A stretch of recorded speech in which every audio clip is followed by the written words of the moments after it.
Bonjour, c'est Jean Descartes. Bienvenue au cœur de l'histoire.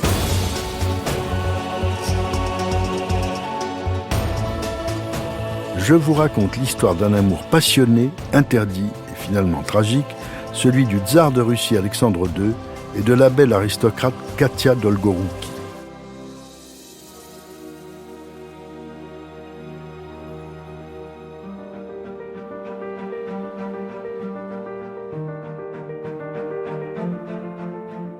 Le 18 juillet 1880, à 3 heures de l'après-midi, dans le grand palais de Tsarskoïe Selo, à Saint-Pétersbourg, Alexandre II, 62 ans, vêtu de l'uniforme bleu pâle des hussards de la garde, va chercher dans sa chambre Catherine Dolgorouki, sa maîtresse, âgée de 34 ans.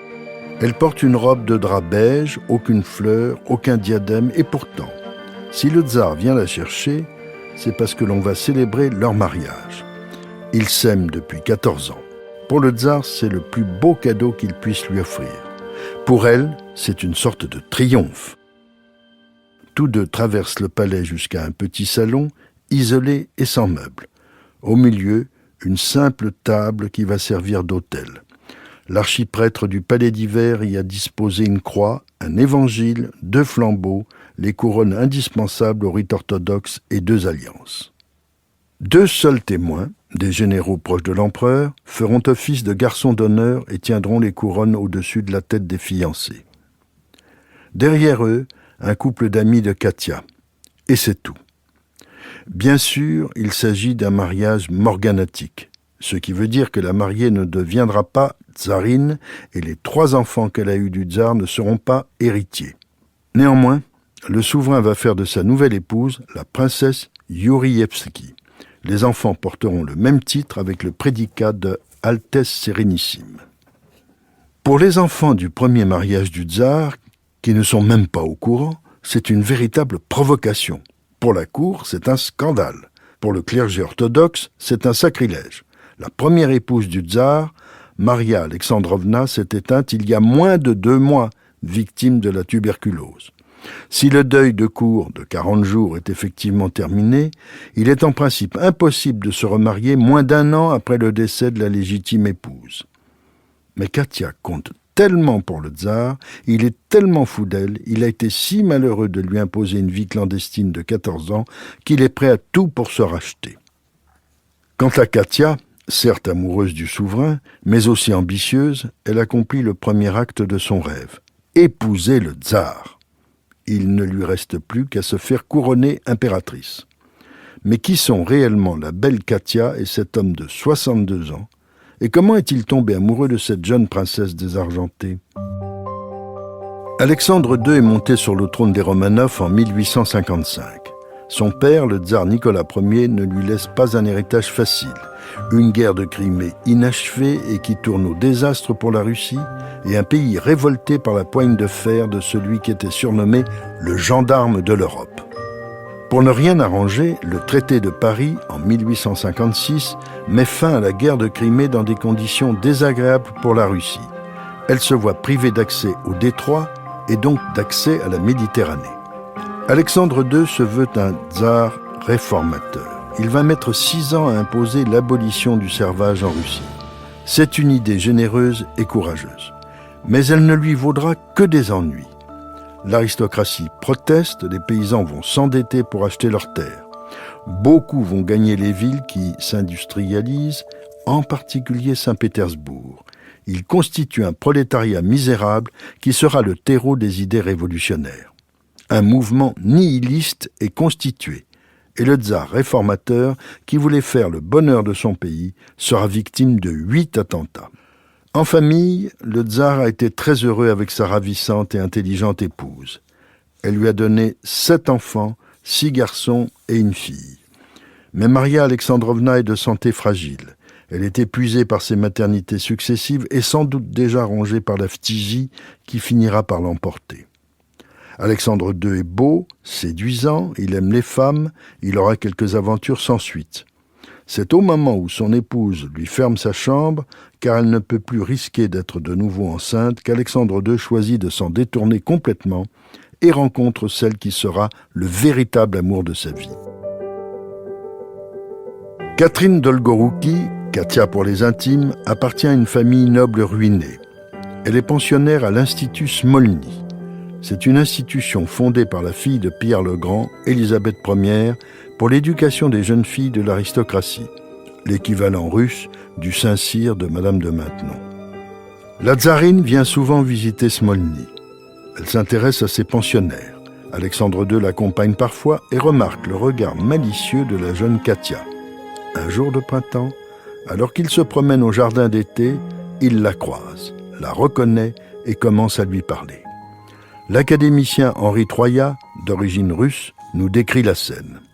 À la fois fière et effrayée d'avoir été distinguée par Sa Majesté, elle n'a qu'une hâte, c'est de s'échapper et disparaître.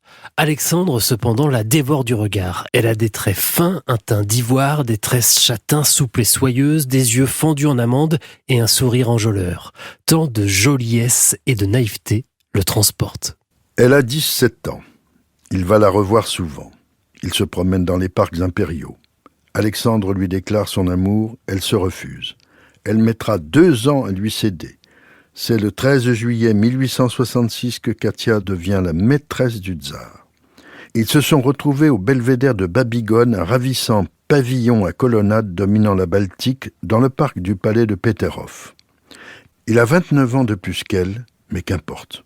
C'est une révélation sensuelle réciproque que le temps n'émoussera jamais. Ils échangent une correspondance érotique, c'est le tsar qui s'exprime. N'oublie pas que toute ma vie est à toi, ange de mon âme, et que le seul but de cette vie est de te voir heureuse autant qu'on peut être heureux au monde. Je me sens tout imprégné de notre délicieuse soirée d'hier et de nos ébats délirants qui nous ont fait jouir à crier. La réponse de Katia n'est pas moins inouïe, puisqu'elle ose écrire « Je t'aime à la folie, mon cher mari délirant, ma vie, mon tout, et cela déborde de moi. Je n'en reviens pas du bonheur de t'avoir vu hier. Et avoir tant joui vraiment de ces délices n'a pas de nom. Et certes, rien au monde ne peut y être comparé. » Il faut noter que Katia appelle le tsar « mon cher mari ». Lui a-t-il promis quelque chose? Ou lui suggère-t-elle que cela pourrait arriver un jour? Le tsar remet à Katia une clé. Ainsi, elle pourra s'introduire par une petite porte du palais d'hiver jusqu'à ses appartements privés. Ils ont des rendez-vous qu'ils croient discrets, mais hélas, rien dans la vie du souverain ne peut être complètement secret. Tout Saint-Pétersbourg est au courant de cette nouvelle liaison. C'est fâcheux, car au même moment, la monnaie de la capitale russe émet une pièce d'1 rouble, en or, qui célèbre les 25 ans de mariage du couple impérial. Depuis 2 ans, Katia, qui a fini ses études, vit chez son frère et sa belle-sœur, le prince et la princesse Michel Dolgorouki. La princesse est inquiète des rumeurs circulant sur la liaison de Katia. Elle juge qu'il faut protéger la jeune fille. Elle l'emmène avec elle à Naples, dans sa famille. Alexandre II est désespéré. Il lui écrit tous les jours. Elle lui manque terriblement, au point qu'à l'occasion d'une visite d'État à Paris, à l'été 1867, il demande à Katia de le rejoindre. Napoléon III loge ses hôtes officiels à l'Élysée. Katia arrive de Naples et s'installe dans un hôtel du boulevard des Capucines. Elle retrouve son amant le soir à l'Élysée par une porte secrète. Alexandre II a bien besoin d'être réconforté. Certes, il est ébloui par les fastes de la fête impériale pour l'exposition universelle, mais il est sans cesse insulté et agressé par des Polonais en exil. Même les Français s'en mêlent. Au passage du cortège du tsar, le républicain Charles Floquet lui lance « Vive la Pologne, monsieur !» Pire, un Polonais tire sur le tsar devant la grande cascade au bois de Boulogne, le manquant de peu. Alexandre II est furieux et il faudra tout le charme et la persuasion de l'impératrice Eugénie pour qu'il n'abrège pas son séjour.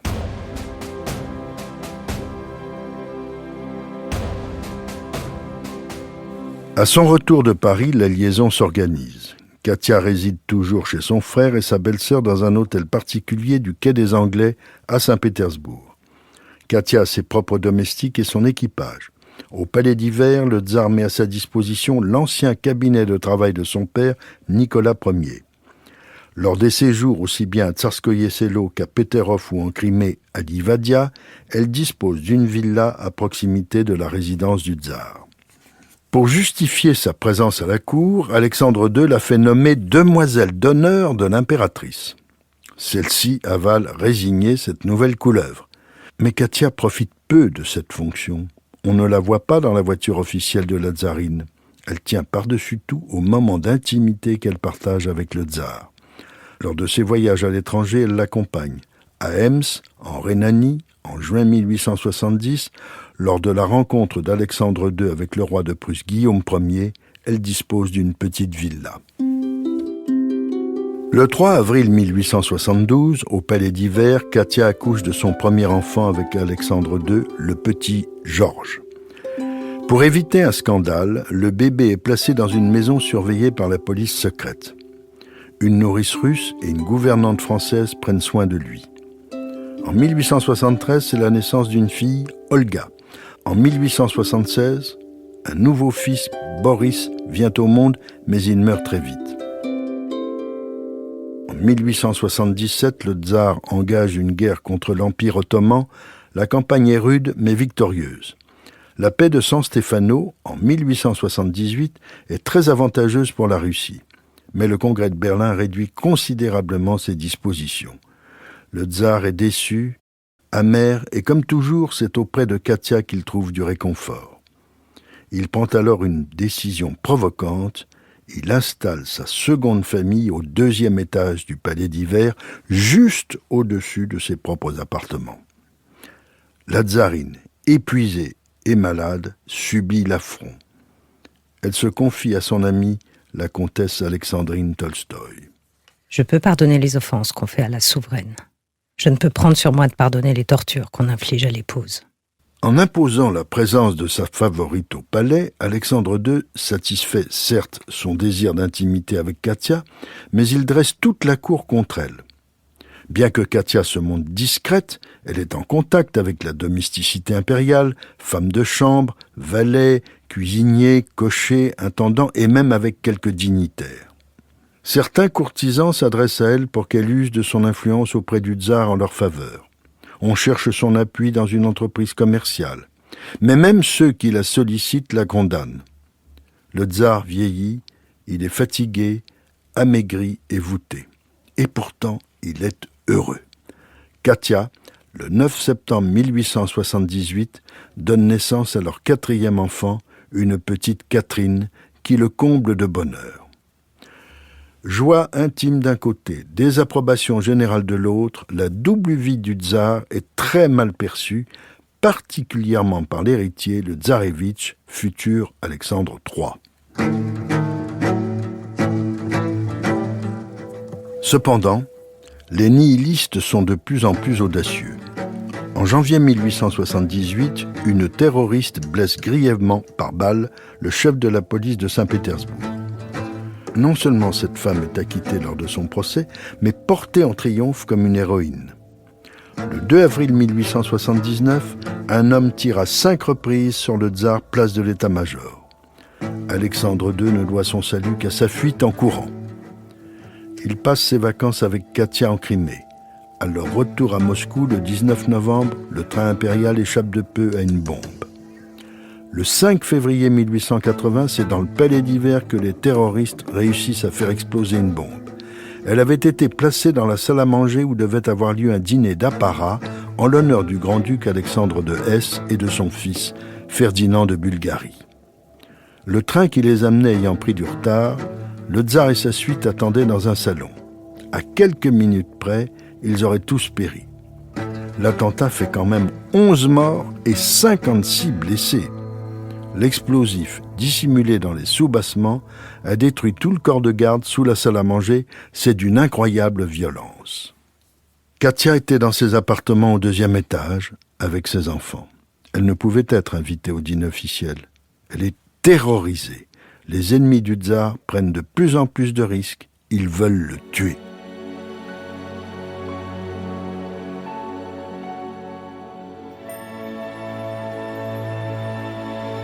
Au printemps suivant, l'impératrice meurt et moins de 2 mois plus tard, le tsar épouse Katia. Elle n'est qu'une épouse morganatique, mais c'est quand même la femme du tsar. La situation de Katia n'est acceptée ni par sa famille, ni par la cour. Elle doit céder le pas à tous les grands-ducs et à toutes les grandes duchesses. Pour elle, le protocole est une humiliation permanente. Le tsar songe alors à la faire couronner impératrice. Ce serait une première en Russie, la tsarine étant toujours couronnée en même temps que son époux. Ce serait aussi le dernier cadeau du souverain à Katia. Très las, il abdiquerait et irait vivre ensuite avec Katia et leurs 3 enfants en France, sur la Côte d'Azur. Il s'est fait communiquer une liste de propriétés à vendre dans la région. Mais le destin en décide autrement.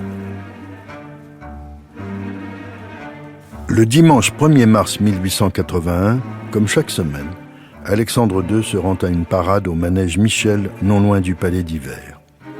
En début d'après-midi, le tsar revient du manège. Il fait froid, mais il fait beau. Alors que le cortège longe le canal Catherine, perpendiculaire à la perspective Nevski, quelqu'un jette une bombe qui tue 2 cosaques de l'escorte et un jeune pâtissier qui allait livrer des gâteaux. Indemne, le tsar sort de son coupé, le lanceur de bombes a été interpellé. Quelques secondes plus tard, un complice jette une seconde bombe, cette fois-ci en direction du tsar debout. C'est un carnage. Son pied gauche a été arraché par l'explosion, il est atteint au visage et gît dans un bain de sang. On le ramène rapidement au palais d'hiver. Katia se jette sur son corps déchiqueté, le couvre de baisers en criant « Sacha, Sacha !» À 15h35, Alexandre II expire, entouré de toute sa famille. Son successeur, Alexandre III, est accompagné du nouvel héritier, le futur Nicolas II, horrifié par la vision de son grand-père martyrisé. Il n'oubliera jamais. Son père non plus. Voilà où conduisent les réformes. Les 2 prochains tsars refuseront d'en faire. Quant à Katia, son rêve est brisé. Alexandre II l'a financièrement mise à l'abri. Elle part seule, avec ses 3 enfants, s'installer à Nice. Elle y mourra en 1922, âgée de 75 ans. À ce moment-là, l'empire des Romanov n'existe plus et il n'y a plus de tsar en Russie. Si cette plongée au cœur de l'histoire de la Russie impériale vous a plu, n'hésitez pas à en parler autour de vous et à me laisser vos commentaires sur le groupe Facebook de l'émission. Je vous dis à bientôt pour un nouvel épisode de Au cœur de l'histoire. Au cœur de l'histoire est une production Europe 1 Studio. Ce podcast est écrit et présenté par Jean Descartes. Il a été réalisé par Guillaume Vassaux. Pour ne rater aucun épisode, abonnez-vous sur Apple Podcasts ou vos plateformes habituelles d'écoute.